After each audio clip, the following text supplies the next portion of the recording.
inshuti bakunze mudukurikira ku YouTube channel Paroisse Saint Vincent Paruti Gikondo, aho muherereye hose turabasuhuje tubifuriza amahoro n'imigisha bituruka ku Mana. Muri kumwe na Joseph Habumukiza hano i Gikondo. Turabasuhuje rero kandi tubanje kubifuriza umunsi mwiza. Munyemerere mbere ko bagezaho abatumirwa b'uyu munsi, munyemerere umwe mu batumirwa atangire aturagiza Imana. Izina ry'Imana Data na Mwana na Roho Mutagatifu. Amen. Roho Mutagatifu Usanganye imitima y'abakwemera bakunde, tweze Roho wawe byose bibishya, isi zabone guhinduka. Dusabe. Mana wamenyesha abakwemera Roho Mutagatifu, turagusaba bwirizwa nawe kundi bitunganye no kunogerwa nawe iteka kwa Yesu Kristo umwami wacu. Amen. ndakuramutsa Mariya Ujine muhorana n'Imana, wahebuje abagore bose umugisha, na Yesu umwana wabyaye arasingizwa. Mariya Mutagatifu umubyeyi w'Imana, urajya udusabira twe banyabyaha, kuri ubu n'igihe tuzapfira. Amen. turagushimiye dawe Mana yacu, tugushimiye wowe wahisemo yuko ari we wenyine tuyoboka. Tugushimiye kandi n'uyu munsi uduhaye guhurira hano kubera urukundo rwawe. Turakwinginze kugira ngo twohereze Roho wawe atuyobore kandi adukomeze. By'umwihariko turakwinginze kugira ngo uwo Roho wawe akoze ikara ku minwa yacu, maze tube abamamaza butumwa bakubereye kandi babereye n'abo basanga. Ndakuramutsa Mariya, Nimuhorana n'Imana, wahebuje abagore bose umugisha, na Yesu umwana wabyaye arasingizwa. Mariya Mutagatifu umubyeyi w'Imana, urajya udusabira twe banyabyaha, kuri ubu n'igihe tuzapfira. Amen. bazina bacu batagatifu, Dusabire. bazina bacu batagatifu, Udusabire. Bikira Mariya umwamikazi wa Kibeho, Udusabire. Vincent Paruti Mutagatifu, Udusabire. ku izina ry'Imana Data na Mwana na Roho Mutagatifu. Amen. Urakoze cyane frere. Nk'uko rero nahoze mbivuga mbere yuko twinjira mu kiganiro, twifuje gutangiza isengesho nk'uko kandi mbikomojeho. Munyemerere mberekeye abatumirwa turi kumwe kuri iki kiganiro, banaboneweho kubibwira. Tutangirire kuri frere umaze gutera isengesho. Murakoze. Nitwa Frere Jean Claude Nyandwi, ndi umufurere wo mu Bafrasikani b'intumwa z'umusaraba w'ikuzo, nkaba nkorera ubutumwa hano kuri paruwasi ya Gikondo. Ndi umukangurambaga w'ubwigishwa, ariko nkaba ari nanjye ushinzwe komisiyo y'abana. Murabibona ko turi kumwe n'abana. Murakoze frere. Murakoze. Twakomeza abana. Njyewe nitwa Sheja Rose Albine. Sheja Albine. Murakoze. Njyewe nitwa Shimasano Irene. Shimasano Thierry. Murakoze. Irene. Yego. Murakoze Irene. Njyewe nitwa Ineza Sangwa Teta Honorine. Honorine. Urakoze. Njyewe nitwa Hategekimana Boris. Singizwa Hategekimana Boris. Hategekimana Boris. Njyewe nitwa Shimwe Jean Aimé Onu. Shimwa Jean Aimé Onu. Shimwe Jean Aimé Organ. Murumva n'amazina y'abajene b'iki gihe na ya Vision. Oui, turi kumwe na kandi Nanjye nitwa Remy Nsengiyumva, ndi umukateshiste wa hano kuri paruwase. Ndi muri komite ishinzwe katesheze hano muri paruwase, nkaba n'umwarimu ufasha abandi bakristo kumenya Bibiliya. Umwarimu w'ishure rya Bibiliya muri make. murakoze mwese, murakoze batumirwa bacu kutwibwira kandi no kwemera ubutumire kuri uyu munsi. Murakoze. Nshuti bakunze rero mudukurikira nk'uko mubibona, nk'uko mumaze kubyumva batwibwira, twahuje frere ahagarariye komisiyo y'abana n'abana baserukiye bagenzi babo. Turi kumwe kandi n'umuvandimwe Remy Nsengiyumva ushinzwe ishuri rya Bibiliya, akafasha n'abakristu kugira ubumenyi butomoye kuri Bibiliya. Muribaza impamvu twabatumiye. Impamvu nta yindi nuko muri paruwasi yacu hashize igihe hari misa y'abana. hari misa y'abana, ariko si misa y'abana gusa kuko niyo misa yazanywe n'abantu bakuru. Ikiganiro rero twaba twifuje kugikomereza muri uwo mujyo kugira ngo dufashe abana ndetse n'ababyeyi uburyo baboneraho kwitegura igitambo cya misa, haba misa yo ku cyumweru, haba ndetse na misa zo mu mibyizi. Igitekerezo cyaje gite? Reka tubaze umuvandimwe Remy Nsengiyumva kuko niwe wagize igitekerezo bwa mbere, akitugezaho turacyakira. Bwana Remy, igitekerezo cyo kugira ngo wifuze ko hajyaho umwanya nk'uyu nguyu cyakujemo gute? Igitekerezo uko cyaje, maze kubona ko iyi paruwase yacu ifite itangazamakuru ryayo ririmo ryiyagura, mu buryo ryiyagura n'ubu buryo turimo turakoresha uburyo bw'itangazamakuru. Hanyuma ndatekereza ndebye uko abana bameze hano muri paruwase, igitekerezo kiraza, ndagira nti ese ibi ikintu umuntu yafasha abana binyuze muri iryo tangazamakuru ni iki? Ku bwanjye rero ndavuga nti ibyo ari byo byose hari isengesho ry'Ukarisitiya. Isengesho ry'Ukarisitiya ni isengesho ku mukristu ngombwa, niryo sengesho riruta ayandi.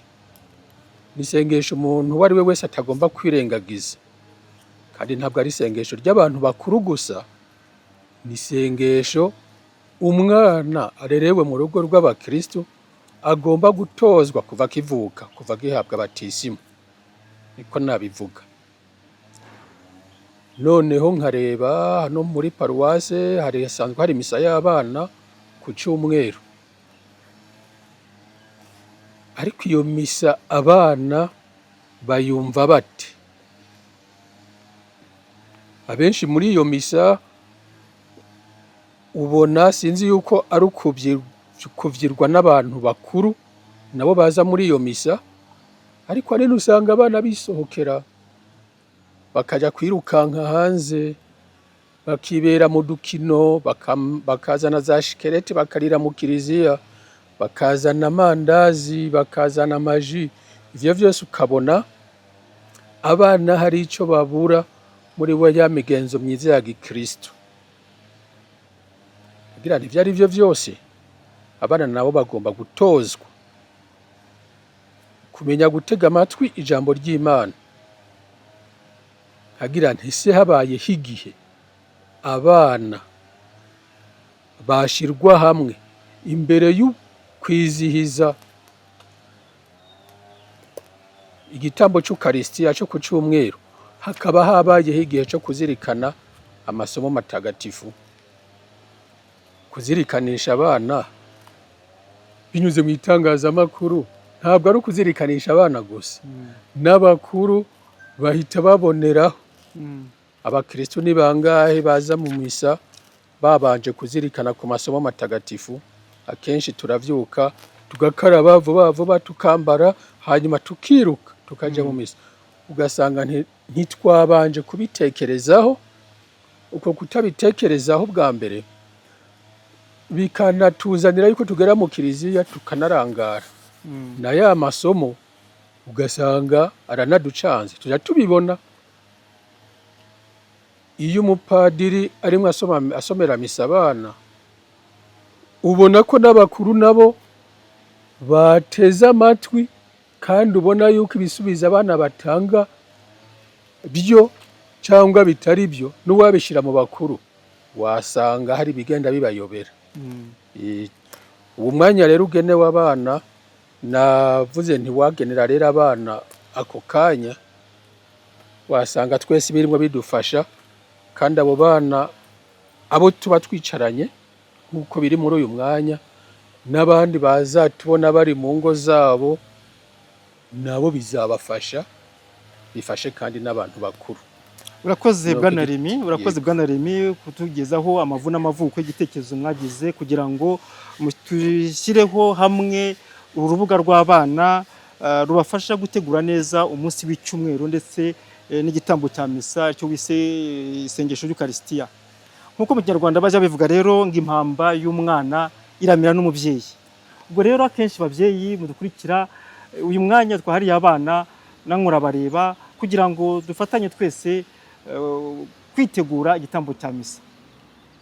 Hari byinshi tuzungukiramo nk'ababyeyi bidufashe gutoza abana bacu gukurana izo ndangagaciro z'umukristu, azi neza icyo icyumweru ari cyo, azi neza icyo igitambo cya misa ari cyo, azi neza icyo kiliziya ari cyo. Tutangira rero n'ayo magambo nakomojeho, icyumweru, misa, kiliziya, reka dutangire kugira ngo twese tugende umujyo umwe muri iki kiganiro cya mbere, twumve ayo magambo n'uburemere bwacyo. Tubaze Frere adufasha kumva gusobanukirwa neza umunsi w'icyumweru. Ese umunsi w'icyumweru utaniye he n'indi minsi igize icyumweru, kugira ngo twumve uruhare cyangwa se agaciro umunsi w'icyumweru ugomba kugira mu buzima bw'umukristu, kugira ngo twumve n'impamvu ari umubyeyi ari umwana dukwiye kwitegura uwo munsi w'icyumweru. Murakoze. Mbere na mbere ndashimira Remy, umukatejisite wa paruwasi yacu ya Gikondo, wagize iki gitekerezo cyo kuba twafasha abantu kuzirikana ku masomo y'icyumweru, twafasha abantu kuzirikana uko umuntu yitegura icyumweru. Ndimo nkora ubushakashatsi, nararebye nsanga abantu bashobora kuba batabasha kwitabira icyumweru nk'uko bikwiye. Nibaza impamvu, ariko nubwo nabyibaza ku giti cyanjye, Remy arakoze kunsubiza no kumpa igisubizo mu gihe nge ntari niteze. Remy ndagushimiye kuko umunsi wambwiraga igitekerezo cyawe wazaga usubiza ikibazo nahoraga nibazaga ukuntu abakristu bazamenya ni gute umuntu yitegura icyumweru. Ntago mbizi niba ari ikibazo nge nari mfite ku giti cyanjye cyangwa niba cyari ikibazo rusange, ariko iyo ugereranyije ubona ari ikibazo rusange, kuko buri gihe iyo padiri abaza abana ibyo bumvishije, abenshi mujya mwumva ko batibuka n'amasomo basomye. Ni ikibazo rero cy'uko baba batazirikanye ni gute umuntu yitegura icyumweru. Kuriya basohoka mu kiliziya nabyo ni kimwe mu biranga yuko batabashije kuzirikana icyumweru iwabo. N'ababyeyi ugasanga mu kiliziya ukuntu bitwara imbere y'abana, birya nabyo ni ikimenyetso kigaragara cy'uko batabashije kwitegura icyumweru. Nkeka ko kwitegura icyumweru ushobora kuba atari umuco abakristu gatolika bashyizemo imbaraga hafi ya bose. Nkeka ko bishobora kuba ari ibya bamwe, abandi ari ukubyuka ngo ejo tugiye mu misa, cyo bakavuga ati mu gitondo twese turajya mu misa. Arakoze Joseph kumbaza icyumweru. Ati se icyumweru gitandukaniye he n'iyindi minsi isanzwe? Turavuga ngo ni iminsi y'icyumweru. Ni icyumweru. Umuntu ashobora kwibaza ngo se iyo concept yaje ite? Icyumweru n'iminsi y'icyumweru. Murumva ko ari ibintu bisa biregeranya aho ngaho. Icyumweru rero nuvuga ngo iyo dutangiye kwa mbere, kwa kabiri, kwa gatatu, kwa kane, kwa gatanu, kwa gatandatu ni iminsi y'icyumweru. Ese ku cyumweru ho bite byaho bitandukaniyeho n'iyo minsi? Ku cyumweru ni umunsi twizihizaho izuka ya Nyagasani. Nuvuga ngo ku munsi w'icyumweru abakristu bose bava hirya no hino mu ngo zabo bakaza kwizihiza izuka ya Nyagasani. Ni ukuvuga ngo ku cyumweru abakristu bategetswe kuruhuka ya mirimo yabo, bakitarura bya bindi bibarangaza byose, twese tugahurira hamwe muri kiliziya tuje guhimbaza izuka rya Nyagasani. Ni ukuvuga ngo icyumweru cyose buri gihe abakristu iyo bahuye tuba duhimbaza ryazuka rya Nyagasani.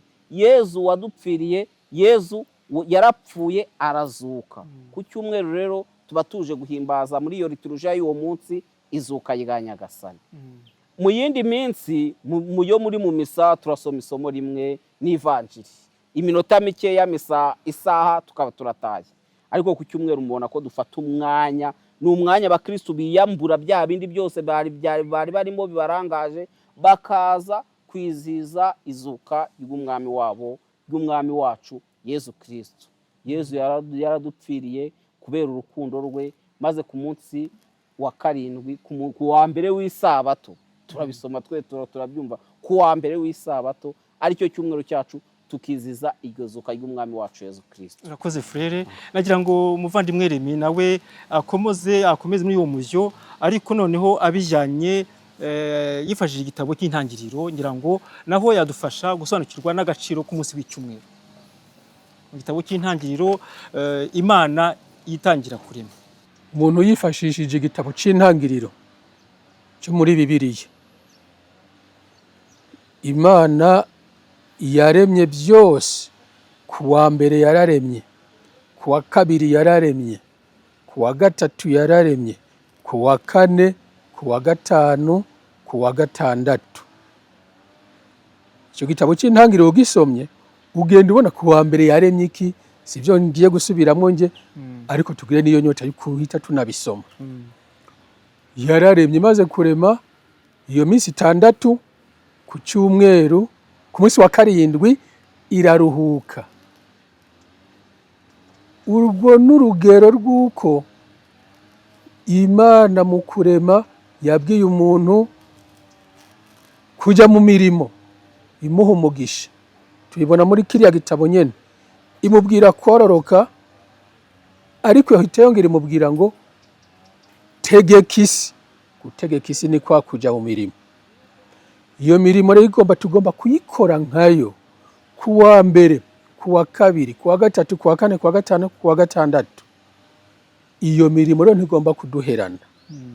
Umunsi wa karindwi tugomba kwibuka ya Mana ku wa karindwi yakoze iki, yararuhuze. Turuhuke rero tuyizirikana, tuyitura imirimo tumaze mu icyumweru cyose, tunayitura imirimo tugiye no kongera gutangira mu kindi cyumweru gikurikiyeho. Tugikomeza rero, hari amagambo twagiye tugarukaho kugira ngo tugaragaze dutegure ibiganiro bizakurikiraho. Mwagiye mugaragaza impamvu mwifuje ikiganiro umwanya nk'uyu nguyu wahariwe abana. Ivuga ko hari uburyo mwabonaga abana baza mu misa ku cyumweru cyangwa mu yindi minsi, mu misa basa naho bagiye ahandi. Kuri mwebwe misa ni iki Remi? Misa ni iki? Itaniye n'andi makoraniro abantu bashobora guhuriramo, ku buryo byaba ngombwa kugira ngo tubitoze abana bumve ko ikoraniro nka misa bagiyemo bitandukanye kujya mu isoko, bitandukanye no kujya muri sale y'imikino, bitandukanye no kujya muri sale y'inama, bitandukanye no kujya ahandi hantu hateraniye abantu. Misa cyangwa igitambo cya misa, cyangwa igitambo cya misa, tuvuge gutyo, bitandukanye n'ayandi makoraniro.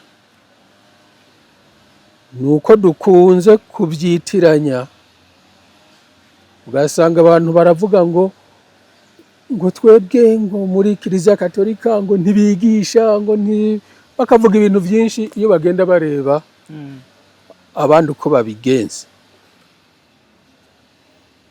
Misa habamo igihe cy'inyigisho, ariko ubundi misa ni isengesho. Iyo nyigisho ifite igihe cyayo, umusaseredoti aba yayiteguye ku rugero. Hajya muzi yuko hashobora no kuba misa aho baho umukristu umutima we akazirikana ubwe atawumufashije, navyo bibaho. Misa rero kigendere nk'uko Frere yabivuze, tuja guhimbaza Pasika, izuka. Yezu arongera, uyu munsi turi kuwa kane mutagatifu, Yezu arongera kitanga. Kiriya nico kigenderewe cyane cyane. Arongera kitanga tukamuhabwa uko yitanze. Wa kane mutagatifu hashize imyaka irenga 2,000, arabikomeza n'uyu munsi. Ntabwo tuvyita ngo ni gaburo ritagatifu gusa twahuye turasangira, ni Yezu wenyene yongera kitanga. aritanga ate? Arabanza akatuganirira, ntaza ngo nditanze ngo murabona ngo naje, oya, arabanza akatuganirira muri ya masomo ye, muri ya masomo dusomerwa. Buri mukristo akitegura ati kwakira nyagasani agiye kutwiha, nukabanza tukamuzirikana uwo ari we. Ni muri ya masomo. Misa rero nk'uko katikisimu bivuga, ni isengesho riyobowe n'umusaseredoti, abayoboke bandi natwe tuba turi kumwe nawe, tuba tumukikije. Nuko ndabyumva. Hanyuma tukaba twavyiteguriye muri uko gukikiza umusaseredoti, nawe bayaje yavyiteguye, natwe twavyiteguriye, noneho tugatura igitambo gitagatifu cy'Ukaristiya, nico misa. Yego, nico misa. Ukomeje ku kintu cy'ingenzi kandi gihuriranye n'uyu munsi wa kane mutagatifu cy'uko Yezu witanze mu isangira rya nyuma, aho yaremye isakamento ry'Ukaristiya, akomeza kwitanga no mu gitambo cya misa. Sinzi niba frere hari ikintu yakongeraho nk'ushinzwe komisiyo y'abana kandi n'aha ngaha bahagarariwe. Abana, misa ni iki? Misa ni ikoraniro rihebuje Kristo bakikije umusaseredoti bateze amatwi ijambo ry'Imana kandi batura igitambo cy'Ukaristiya. Ntabwo twabisonye usome neza kugira ngo n'abadukurikiye n'abandi bana bashobora kuba badukurikiye bumve icyo misa ari cyo. Dusubiremo cyane abana. Misa ni iki? Misa ni ikoraniro rihebuje ry'abayoboke ba Kristo bakikije umusaseredoti bateze amatwi ijambo ry'Imana kandi batura igitambo cy'Ukaristiya bishimye. Ese nyakubahwa Remy ndetse na frere ngo tuboneho n'abandi, ari ikintu bajya bibaza iyo tuvuze igitambo cya misa, kuki tuza mu gitambo cya misa tutitwaje ibitabo bitagatifu nka Bibiliya? icyambere naheraho, abakristo gatolika ngo ntibatunga ngo Bibiliya. Turazitunga. Ngo ntibazitunga. Harava ngo si ngombwa ngo turagenda ngo bakadusomera. Kudusomera rero ntibihagije. Ntabwo bihagije. Tugomba Bibiliya kuyitunga tukayigira iwacu. Ariko noneho igitambo cya misa tukaba tuje tukaza dukikije umusaseredoti tuje kumva ijambo ry'Imana. Tutitwaza igitambo Bibiliya. Mu bakristo Remy arakoze, n'abana bakoze kuvuga igitero cya katikisimu. Nuvuga ngo misa ni abakristo bakikije umusaseredoti bateze amatwi ijambo ry'Imana. Bateze amatwi ijambo ry'Imana. Kandi hano turimo turashaka kugaragaza ukuntu umuntu yategura misa. Umuntu waraye ateguye misa yo ku cyumweru ku wa gatandatu, agategura misa yo ku cyumweru, aba yakoze reviziyo, icyo twakwita reviziyo. Ni ukuvuga noneho ava mu rugo aje gutega amatwi ijambo ry'Imana, ntabwo aba aje gusoma ijambo ry'Imana. Ahubwo nk'abakristu, igihe turi mu rugo, igihe duteranye nka famiye, tugomba gusomera hamwe ijambo ry'Imana. Tukavuga ngo ejo tuzazirikana amasomo aya n'aya, tukayasoma tukayazirikana. Noneho mu misa tukaza gutega amatwi rya jambo ry'Imana, ariko tuyumva neza, noneho atari nko kudusomera nk'uko basoma ikinyamakuru, ahubwo ari ibintu twazirikanye, noneho turimo twuza duhuza n'ubuzima bwacu, noneho na roho yacu igenda izamuka igera kuri cya kigero kiza Kristo arimo twifuzaho cy'ukwemera. Ni ukuvuga rero n'ubundi tuba tuteze amatwi, si ngombwa yuko ujya kuri altari asoma natwe tukajya mu gufiyeta impapuro, ahubwo ni umwanya wo kwitonda tugatega amatwi ijambo ry'Imana. Murakoze cyane frere, naho kantu nagira ngo dushimangire kugira ngo twumve agaciro ko gutega amatwi. Tukiri aho ngaho nanone muri intangiriro y'ibiganiro bizaza, mu ntango y'ibiganiro bizaza, bagira ngo dusobanukirwe nanone, mwavuze gutegura umunsi w'icyumweru. Tuzi ko umwana ubundi agirwa n'umubyeyi, mu gutegurwa umubyeyi afitemo uruhare rwinshi. Niki twavuze mu ntangiriro kandi ko impamba y'umwana Iramira. rimwe na rimwe iramira umubyeyi. Yego.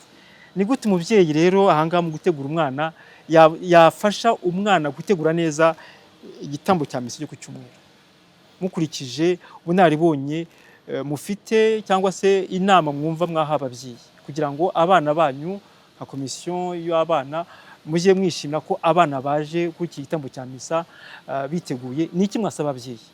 Mu rugo ababyeyi bakagombye gutegura abana, kubategurira icyumweru.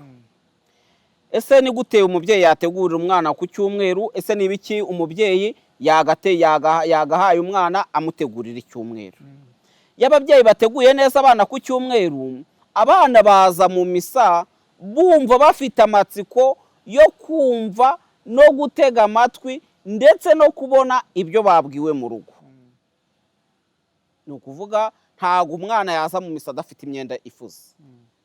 Hano turi kumwe n'abana, twababaza n'ibintu bashobora kuba bakenera mu ngo iwabo kugira ngo baze mu misa nta kibazo bafite.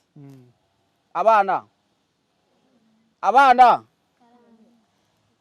mwumva ari igiki ababyeyi bakaduhaye mu rugo, ni igiki bakaduteguye ku wa gatandatu kugira ngo tuze mu gitambo cy'Ukarisitiya, tuze mu misa nta bidutega? Murakoze. Ikintu cya mbere twakagombye gutegura ku wa gatandatu mbere ko tujya mu misa ku cyumweru, cya mbere wumva turaba tugiye kumva ijambo ry'Imana ku cyumweru, aho kugira ngo tuyisobanukirwe neza ni ukubanza tukamenya amasomo tukiri mu rugo kugira ngo tuyasobanukirwe neza, ku buryo padiri yajya kubaza nko mu misa ya gatatu, yajya kubaza tugatera urutoki hejuru. Murakoze cyane. Ni iki wowe wumva frere, haba umukobwa tubwiye nawe uko yumva cyamufasha kwitegura neza icyumweru? Uko twakitegura icyumweru, twakitegura tuzi amasomo baraza gusoma, tukaza tunabyiteguye kandi tunambaye neza. Munambaye neza. Ubundi se batebabwiye musanzwe muza mu misa batabibukije ngo ufura imyenda, ufura inkweto zawe, yihanagure, wahaguruka ute uje mu kiliziya ku cyumweru? Wahaguruka ute, umeze ute? Nahaguruka nambaye neza kandi nkomeza kuzirikana amasomo bari busoma uwo munsi. Ese ubundi ugira umwanya wo kuzirikana amasomo imbere y'uko uza mu misa? Yego. Ubirebera hehe? Muri Bibiliya ntagatifu. Ubwo murayifite? Buri cyumweru buzi amasomo ari busomwe? Murakoze. Murumva ko n'abana bamwe bazirikana amasomo iwabo. Ni ukuvuga ngo iyo umwana avuye mu rugo bamuteguye ku wa gatandatu, bamufuriye, bamwogereje inkweto, ahita amenya ko aje mu munsi mukuru. Kandi ku cyumweru tuba tuje mu munsi mukuru, tuje guhimbaza izuka rya Nyagasani. Ni ukuvuga rero uwo mwana y'iwabo bamuteguye akaza yambaye neza, yumvishije amasomo, bimufasha neza gutegura no gutega amatwi inyigisho padiri ari bwigishe. Igihe padiri arimo abaza abana akabaza ati isomo rya mbere ryavuye mu kihe gitabo, kubera ko aba yarasomye, bamusomeye barongera bakamwibutsa, bikamufasha kuzirikana neza kandi bigatuma akura ku mubiri n'ukwemera kwe kuzamuka. Ni ukuvuga rero icyaba cyiza kandi cyafasha abantu kandi cyafasha kiliziya yose ni ugutegura icyumweru mbere y'uko tugera ku cyumweru. Ntibibe mu gitondo ngo tuvuge ngo turaje mu misa kandi nta myiteguro yabaye. Igihe habayeho imyiteguro, abana bazaza n'ababyeyi bumve baje mu cyo bateguye. Ariko mwabona kugera nko mu munsi mukuru, ugiye nko mu bukwe, utarigize ubwitegura, ntuzi ngo bimeze bite, ukagenda ugasa nk'uwicayemo, utazi n'abageni, ntuzi abageni. Bajya badusetsa ngo hari umuntu wagiye gushyingura ngo atazi umuntu wapfuye, ngo noneho ngo ararira, ngo uzi ukuntu ngo uyu mwana yari mwiza kandi ngo hapfuye umukecuru. Ni ukuvuga ntago bisona neza. Ni byiza gutegura, ni byiza kwitegura, ukinjira mu cyumweru wambaye neza nk'umuntu uje mu ubukwe bwa ntama, ukazirikana icyo Yezu akubwira, ukumva icyakubwira. Nk'abana rero n'abantu bakuru bidufasha kugenda dukura mu kwemera, tukazamuka. Mbona ari byo bizagirira isi akamaro, kandi bigafasha n'abana kuzamuka, tukazabona kiliziya y'ejo. Nk'aba bana bicaye ahangaha, mbashimira uburyo bajya bitabira kuza kwiga mu ishuri rya Bibiliya y'abana. Ni ukuvuga ko baza mu ishuri rya Bibiliya y'abana bibaha kongera kumva amagambo y'Imana. N'iki Imana idusaba, n'iki dusabwa, n'iki dukurikiye. Ni ukuvuga uko tugenda tubategura buhoro, tuzabona abakristo beza. Jose, we nubona umukristo umeze nkawe muri aba bana, igihe uzaba ugendera ku gakoni, ntabwo bizagutera ibyishimo? Nzabyibuka nishimye.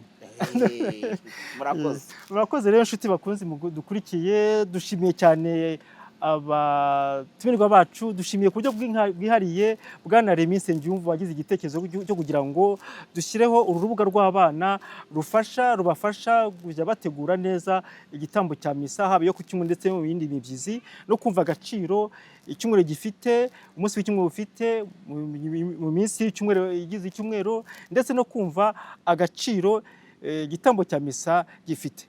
Mu biganiro bikurikiyeho bizabagezaho mu minsi iri imbere, tuzakomeza gukomoza ku ngingo z'ingenzi zijyanye n'igitambo cya misa, ndetse n'agaciro tugomba guha kiliziya nk'ingoro y'Imana, kumva ko tutaje mu isoko, twumva ko tutagiye mu kibuga cy'umupira. Muvandimwe Remy yakomeje ku kintu, imyitwarire itanogeye abantu, itabereye abakristu, nko kurira mu kiliziya, cyane cyane avuga ku bana, ariko natwe ababyeyi yatubwiragamo, kuko umwana amafaranga yavanye kugura shikirete, amafaranga yavanye kugura yorindazi, ni umubyeyi uyamuha. Nshuti rero dukurikiye, tubashimiye kuba namwe mwaduhaye umwanya, mwaduteze amatwi, tubasaba gukomeza gukora subscribe ndetse no gutanga ibitekerezo kugira ngo ibiganiro nk'ibi ngibi bijye biturushaho kutwubaka no gutuma tugira indangagaciro z'ubukristu, umukristu ubereye kiliziya ni nawe umuturage ubereye igihugu cye. Tubashimiye rero uyu mwanya, kandi dushimira abavandimwe Remy na Frere igitekerezo bagize, dushimira n'abana bitabiriye ikiganiro cya mbere, twizera ko mu biganiro bitaha muzaba muri kumwe natwe, nibyo muhari, kugira ngo muzajye mufasha abana muhagarariye, muserukiye, ndetse n'abandi bazifuza kubasanga, kugira ngo tubabere ijisho kandi tubatere inyota yo kumva icyo misa ari cyo, agaciro igomba kugira mu buzima bwa mukristu, icyo kiliziya ari cyo, agaciro tugomba kuyiha, icyo umunsi w'icyumweru ari cyo. Mu minsi isanzwe igize icyumweru, ntabwo ari umunsi wo kuryama ngo tugone, ntabwo ari umunsi wo kwirirwa dukina hirya no hino, kuzerera.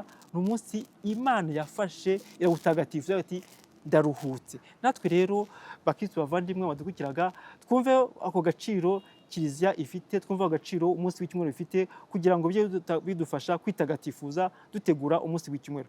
Nakazagaruka rero, ni gahunda izagaruka mu minsi iri imbere, tubageze ikiganiro nk'iki ngiki mbere y'icyumweru, kugira ngo bidufashe gutegura icyumweru. Tubashimiye rero mwese mwabanye natwe, mwari kumwe na Joseph Habumukiza, naho ubutaha mugire mugoroba mwiza.